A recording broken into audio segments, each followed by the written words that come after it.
ओम शांति। 1 अप्रैल 2025 की साकार मुरली से होमवर्क। आज की मुरली से हम लक्ष्य लेंगे भविष्य में राज्य भाग्य लेने के लिए पावन बन सच्चा हीरा बनने का पुरुषार्थ करना है। आज की मुरली से हम स्वमान लेंगे, मैं माया जीत आत्मा हूँ।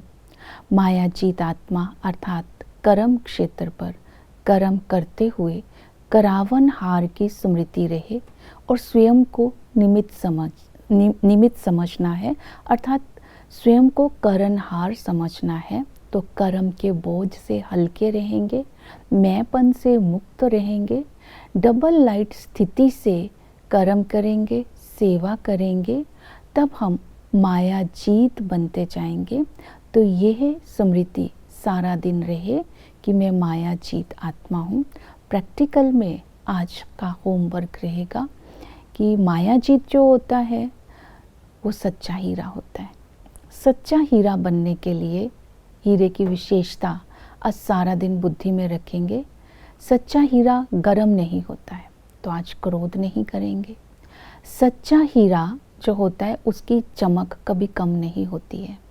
तो ज्ञान सूर्य की छत्र छाया में रहेंगे तो आत्मा रूपी हीरे से गुणों का प्रकाश निकलता रहेगा।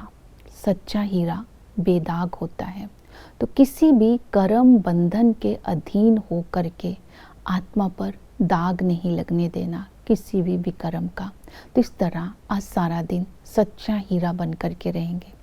तो सच्चा हीरा बनने के लिए विधि जो बताई आज की मुरली में, पहली विधि है कर्म बंधन मुक्त बन करके रहना है।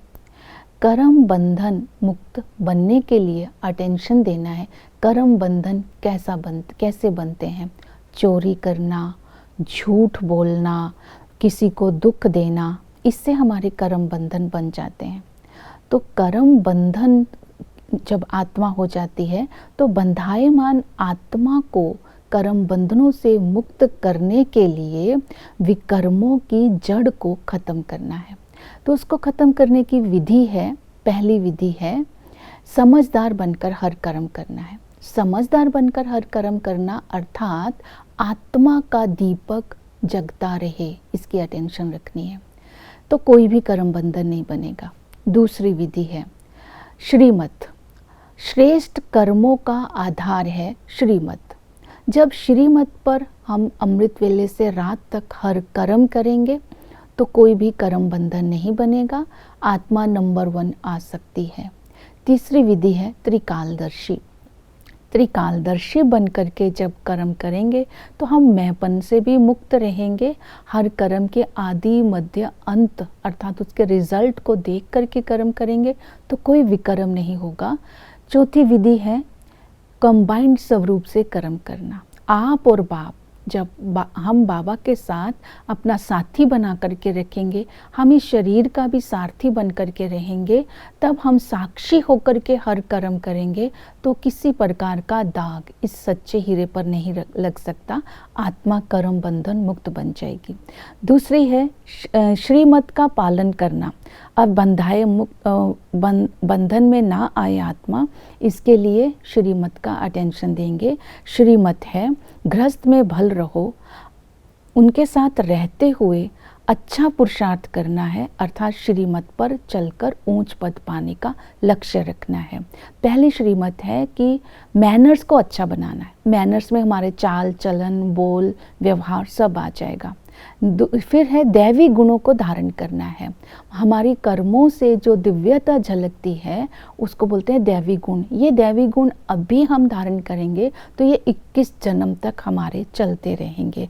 कर्म, बाबा ने कहा कर्म कांड करते, पूजा पाठ करते, भक्ति करते हमारे हिसाब किताब चुकतू नहीं हुए, इसलिए श्वासों श्वास बाप को याद करना है। ये श्रीमत पर अटेंशन देना है। सच्चा हीरा बनने के लिए याद में रहना है। तो याद की विधि जैसे बताई, श्वासों श्वास याद करना, अर्थात बाप के साथ बुद्धि योग सदा ही लगा रहे।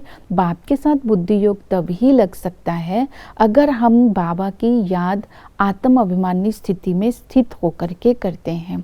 बाबा इस समय सर्व संबंधों का अनुभव हमें कराने आए हैं। पिता के संबंध से हमें धनवान बनाते हैं, पवित्र बनाते हैं, हमें सुख शांति का वर्षा देते हैं। तो इस नशे में रहना है कि इस संगम पर बाबा से हमें पवित्रता, सुख शांति अर्थात भविष्य की राजाई मिल रही है। और टीचर बन करके बाबा हमें राजयोग सिखलाते हैं। टीचर नॉलेजफुल है, हमें ऐसी नॉलेज देते हैं जिसमें एम ऑब्जेक्ट सदा ही सामने खड़ा रहे। इससे टीचर की पढ़ाई से इस नॉलेज को जीवन में धारण कर राज्य भाग्य के लायक बनना है। बाबा ने कहा जो जास्ती ज्ञान भक्ति करते हैं वो ही इस ज्ञान को जास्ती उठाते हैं। सतगुरु एक बार आकर के सर्व की सदगति कर देते हैं। फिर बाबा ने कहा सच्चा हीरा बनना है तो हम सो हम की ये विधि को जो बाबा ने मंत्र दिया है इसको बुद्धि में रखना है। हम ही देवता थे, हम ही क्षत्रिय वैश्य शूद्र बनकर अभी फिर ब्राह्मण बनकर के बाबा से अपना वर्षा ले रहे हैं।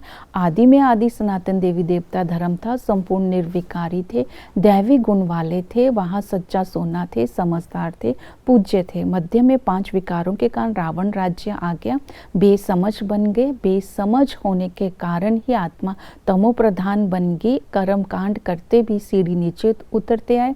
और अंत में बाबा पुरुषोत्तम संगम युग पर आते हैं और हमें समझ देते हैं ये कोई छू मंत्र नहीं है, ये प्रैक्टिकल का ड्रामा है। इस ड्रामा में हमें राजयोग सीख करके पुरुषार्थ कर राज्य भाग्य लेना है। ओम शांति।